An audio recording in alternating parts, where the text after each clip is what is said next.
नमस्कार बंधुरा लाबणी रान्नाघरे आरो एकबार स्वागत जानाई तोमादेर सबाइके। तोमरा हयतो चेनो एई सब्जिटा, एटा हच्छे डुमुर फल। तो एटाके सब्जिओ बला जाय आबार फलও बला जाय। तो एटा आज तोमादेर संगे एई रेसिपिटा शेयर करब।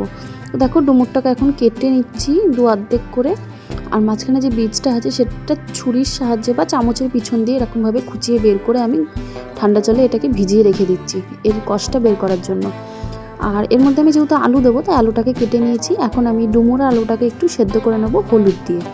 তো একটা সিটি মেরে এটাকে নামিয়ে নিয়েছি। আর এখানে কেটে নিয়েছি পেঁয়াজ, আদা, কাঁচা লঙ্কা। তো এখন আমি ডুমুরটাকে ভালো করে সেদ্ধ করে নিয়েছি। তো এখন আমি কড়াইতে তেল বসিয়ে দিলাম আর দিয়ে দিচ্ছি দুটো তেজপাতা, একটা শুকনো লঙ্কা, গোটা জিরে। তো এখন এগুলোকে একটু ভেজে নেব। গোটা জিরেটা খুব সামান্য পরিমাণ দিয়েছি যেহেতু ডুমুরের মাপটা অল্প।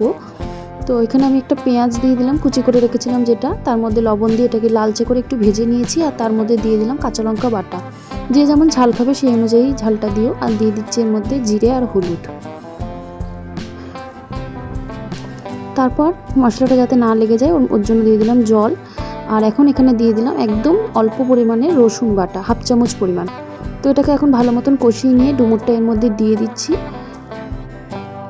ডুমুরটাকে এখন বেশ 5-6 মিনিট ধরে ভালো করে কষাতে হবে। একদম তলায় লেগে যাবে ততক্ষণ পর্যন্ত কষিয়ে নিতে হবে ভালো করে।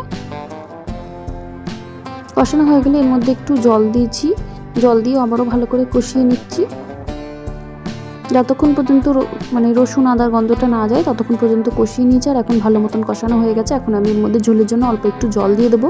যেহেতু এটা আগে থেকে সেদ্ধ করা রয়েছে ওই জন্য বেশি জল দিইনি, অল্প করেই জল দিয়ে দিয়েছি।